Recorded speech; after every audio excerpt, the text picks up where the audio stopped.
Today's tech news moves fast, but understanding it shouldn't be hard. That's why Snarful Solutions Group brings you Connecting the Dots, where we break down what's happening in tech and why it matters to you. Now, let's dive in with your hosts.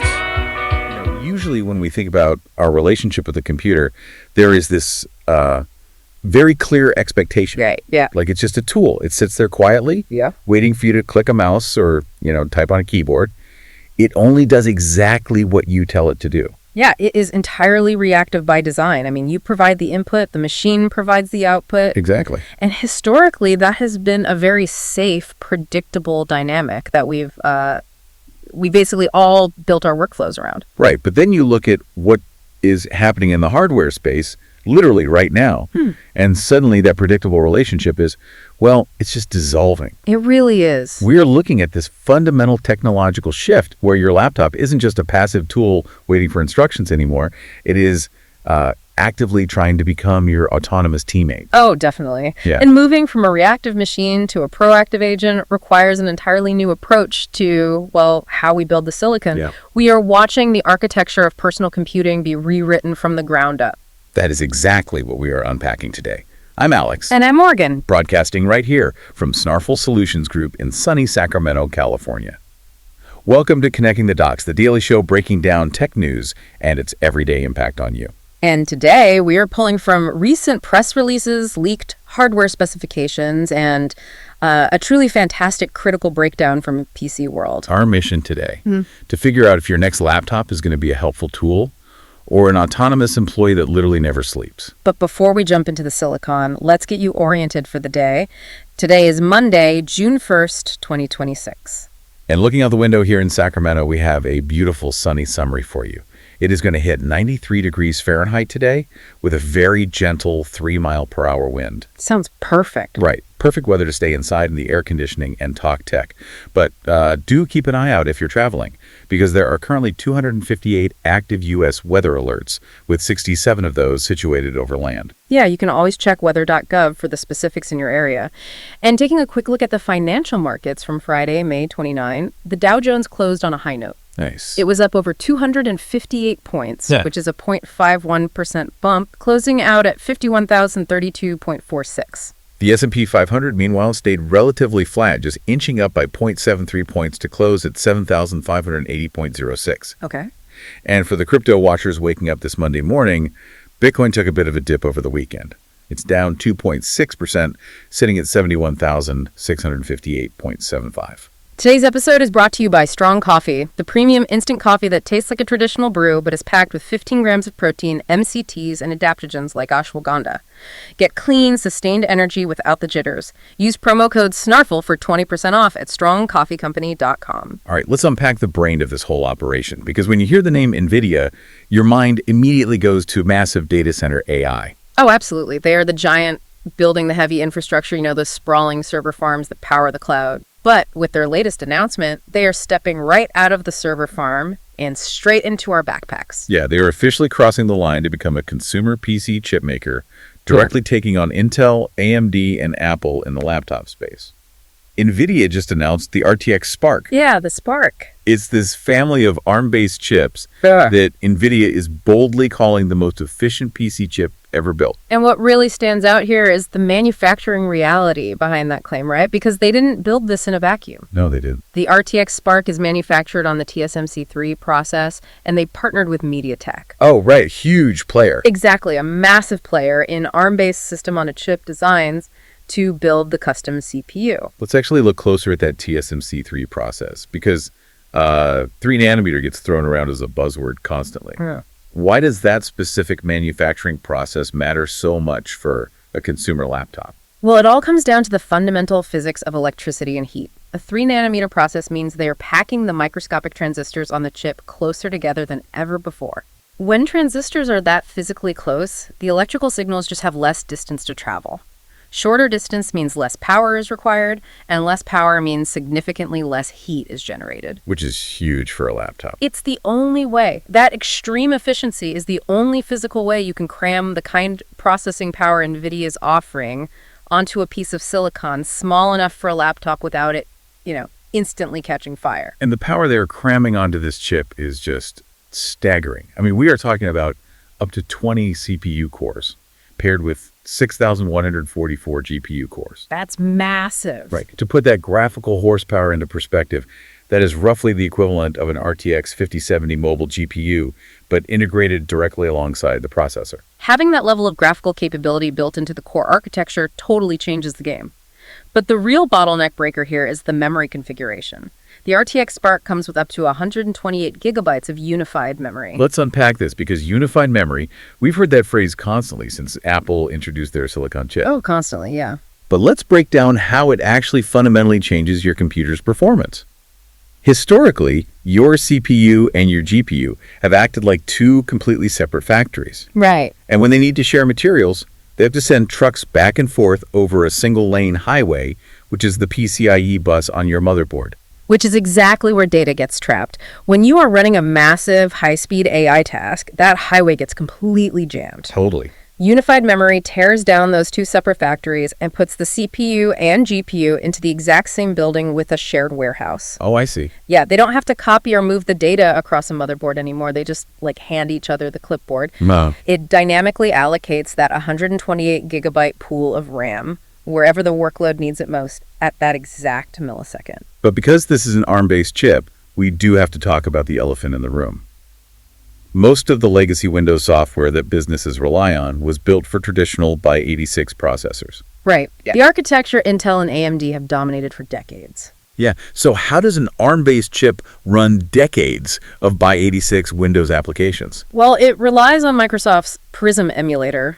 Emulation is essentially a real-time interpreter. Because x86 and ARM are like two different languages. Exactly. Two completely different languages. Prism intercepts the x86 instructions from an older app and translates them into ARM instructions on the fly so the RTX Spark can understand them. Okay, but historically, emulation is a massive drain on performance and battery life, right? Yeah. Because of that extra translation step. Normally, yes. Yeah. But Microsoft has baked this translation layer so deeply into the Windows operating system that the overhead is theoretically invisible to the user. And it needs to be invisible, because this hardware isn't just about, playing PC games at higher frame rates or running old Excel spreadsheets. No, not at all. The entire point of the RTX Spark is to enable something called agentic AI. This is the crux of the paradigm shift. Up until now, AI on a computer has mostly been a chatbot. You type a prompt, it gives you a response. Right. Agentic AI means the AI becomes an active, autonomous agent within your operating system. Instead of you typing out a series of granular commands, you just talk to your PC, and it actually takes action across your different local applications. Yes. Let me give you the examples directly from the sources, because they honestly sound like science fiction. Say you are an esports streamer.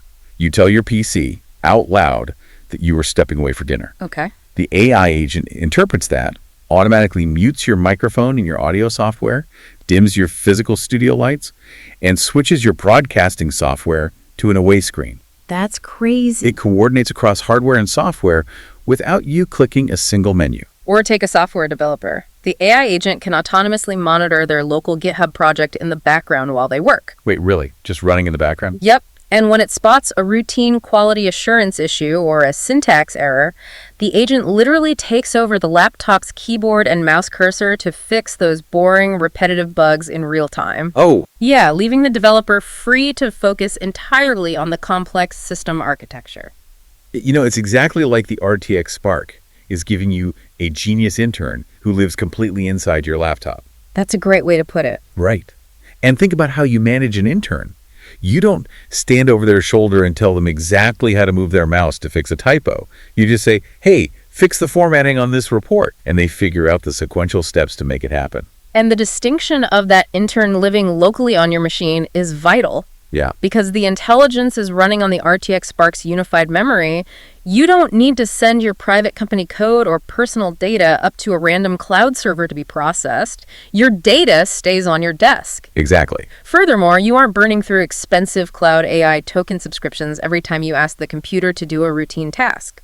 But let's look closer at the physical reality of housing an intern like that. If you have an AI agent running inference locally, monitoring your screen, and drawing potentially 80 watts of continuous power, that's a lot of heat. a standard laptop chassis is going to literally melt on your lap. You need an entirely new thermal and physical architecture to house a brain this powerful. Which is exactly the engineering problem Microsoft set out to solve with their new flagship device, the Surface Laptop Ultra. Oh, yes? This is the premium vessel designed specifically around the RTX Spark platform. Microsoft's Surface boss, Andrew Hill, didn't hold back. He called this the most powerful thing we've ever made. So let's explore the physical vessel itself. Starting with the display, it features a 15-inch mini LED touchscreen that they're calling the PixelSense Ultra. Okay. And the brightness on this is staggering. It pushes out 2,000 nits of peak HDR brightness. Whoa.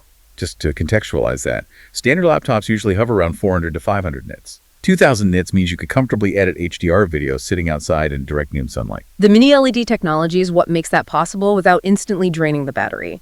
Instead of one large backlight, thousands of tiny LEDs independently illuminate or dim specific zones of the screen. So you get perfect black levels. Exactly. Perfect black levels and massive peak brightness where needed. And despite that complex screen tech and the massive processor inside, they've managed to keep the total weight under 4.5 pounds. That's impressive. It comes in a precision-machined aluminum chassis in either platinum or nightfall finishes. And we have to talk about the ports, because if you are a creative professional, you know the dongle life is an absolute nightmare. Not the worst. Having to carry around a bag of adapters just to plug in a monitor is infuriating. But Microsoft has clearly listened to the professional market here. The Ultra includes a built-in HDMI port, a full-size SD card slot, multiple USB-C ports, a traditional USB-A port for older peripherals, and a standard headphone jack. It really represents a fascinating shift in their engineering philosophy. Microsoft stated they had mechanical, electrical, thermal, and acoustic engineers collaborating from day one. Nice. Because in previous iterations of thin and light laptops, companies would trade performance for aesthetics. Microsoft's goal here was for raw performance and durability to coexist without one strangling the other. And that leads directly to the biggest pain point for working professionals, which is thermal throttling. Anyone who has ever tried to render a massive 4K video timeline or run a complex local AI model on a thin laptop knows exactly what thermal throttling feels like. Oh, absolutely. As the processor works, the physical resistance in the silicon generates heat. When the laptop gets too hot, the fans spin up to maximum, sounding like a jet engine. Yep. But if the chassis can't expel that heat fast enough, the processor's firmware deliberately slows the chip down to prevent permanent hardware damage. The system throttles your performance. But the Surface Laptop Ultra is engineered with a massive dual-fan vapor chamber cooling system specifically to prevent that bottleneck. Okay. Microsoft is openly positioning this device for what they call world makers. If you are an AI developer trying to run massive 120 billion parameter language models locally, or a 3D artist rendering a 90 gigabyte environment in optic, Huge file. right, this machine is designed to sustain peak processing speeds without turning your desk into a frying pan. And again, it all loops back to that 128 gigabyte pool of unified memory. Running a 120 billion parameter model locally requires an immense amount of high-speed RAM. Definitely. Typically, pulling that off requires a bulky desktop rig filled with multiple dedicated graphics cards. Doing it on a 4.5-pound laptop on battery power is a monumental leap. Let's look at the math here for a second. We are talking about packing up to 128 gigabytes of high-speed RAM into a portable machine right in the middle of a market that is already being heavily squeezed by global memory shortages. Yeah, it's not cheap. So how much is this Ultra machine actually going to cost the end user? I mean, are we looking at a practical, accessible tool for everyday families who just want a smart local assistant? Or is this destined to be an exclusive toy for high-end creators with massive corporate expense accounts? That is the reality check that the industry is bracing for. Yeah. Neither Microsoft nor Nvidia have released official pricing tiers yet, but Nvidia's executives did casually mention that this first wave of agentic laptops is targeting the more premium price points in the market. Given the cost of high-density unified memory right now, consumers should certainly prepare for a premium price tag. Yeah, in the tech world, premium price point is usually a polite way of saying you might need to check your credit limit before pre-ordering. Very true. But the overarching vision here extends far beyond just one expensive Microsoft flagship. Nvidia's CEO, Jensen Huang, isn't treating this as a niche product release. He is treating it as an industry-wide revolution. Right. He publicly stated that this is the first completely re-engineered line of PCs in 40 years. He is comparing the leap from traditional laptops to agentic AI laptops directly to the historic shift from basic keypad cell phones to touchscreen smartphones. And he clearly has the industry backing to make that claim. They already have major original equipment manufacturers on board. Yeah. Huang confirmed there are over 30 laptop models and 10 desktop models currently in development utilizing this architecture. Basically, every major player is in. Dell, HP, Asus, Lenovo, and MSI are all releasing machines, with Acer and Gigabyte following close behind in the second wave. Huang's long-term vision of the future leans heavily into science fiction territory. He envisions a world where your PC acts less like a digital typewriter and more like C3PO or R2D2. I'd love that. He imagines a supercomputer in your home that is always on, constantly running your personal agents, perpetually working for you in the background, even when you are away from the keyboard. But, before we completely surrender to this utopian Star Trek vision of the future, we need to address a glaring physical limitation. Yes. And this is a brilliant counter-argument raised by the hardware critics over at PC World. The battery catch. It highlights the fundamental tension between the software concept of an always-on agentic AI and the physical limitations of lithium-ion battery chemistry. Let's unpack the conflict here. For an AI agent to be truly useful, for it to autonomously monitor your GitHub workflow, manage your local file organization, and constantly listen for your voice commands, It needs power. it requires the GPU to be constantly running inference. It has to be perpetually awake and processing context to know when to act. And yet, a laptop is, by its very definition, a portable device. Its primary utility is battery life. Exactly. The entire reason modern laptops can last 12 or 15 hours on a single charge is because they microsleep. The operating system shuts down processor cores for fractions of a second between your keystrokes to conserve power. Right. It sleeps when you aren't doing anything. But if the AI agent is constantly churning away in the background, analyzing the screen, the silicon is fully awake. Yeah. Nvidia is boldly claiming all-day battery life. But in the same breath, they admit the RTX Spark chip can draw up to 80 watts of continuous power at full load.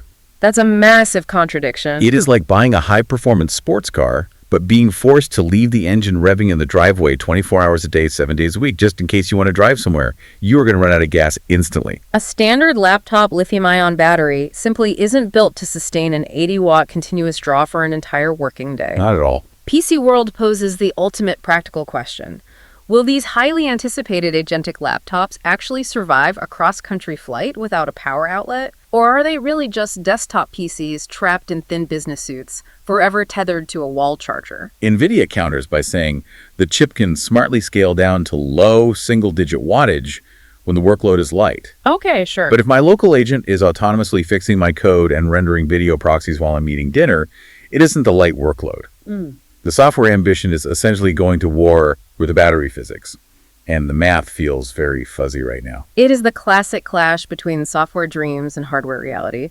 The software wants to be everywhere all at once, actively anticipating your needs, but the battery cell still has to obey the immutable laws of thermodynamics. Exactly. We will really have to see how these machines perform in the wild, away from controlled testing labs, when they officially hit the market this fall. Before we wrap up, a quick thanks to Old Glory, an iconic music and sports fan merch store, perfect for the techie in your life. Use promo code SNARFUL for 15% off at oldglory.com. So, bringing all these threads together, we are witnessing a genuinely historic shift in consumer technology today. We really are. The very nature of the personal computer is changing right in front of us. We are transitioning away from passive tools that simply wait for our keystrokes, and moving toward autonomous teammates that actively observe, learn, and execute complex workflows alongside us. A shift powered by incredible leaps in silicon density, like the 3-nanometer Nvidia RTX Spark, and housed in beautifully over-engineered hardware like the Microsoft Surface Laptop Ultra. Provided, of course, that the lithium-ion battery technology can actually sustain the massive power draw of an always-on intellect. It leaves you with something pretty profound to mull over as this technology rolls out. If our local PCs become these autonomous agents, if they can literally take over our keyboards and our mice to fix software code or edit video timelines while we step away from the desk, what does that actually mean for our definition of work hours? It's a fascinating question. I mean, if the computer is doing the work while you sleep, who is really the employee? Exactly. Are we managing our laptops? Or as these agents become more proactive and essential to our daily routines, are our laptops going to start managing us? We're here to help at Snarful, so reach out on our website if you have any more questions. That's a wrap on today's top stories. Remember, tech doesn't have to be complicated, and we're here to help connect the dots. If you've got questions or want to learn more, visit us at snarful.com. Thanks for listening, and we'll catch you next time.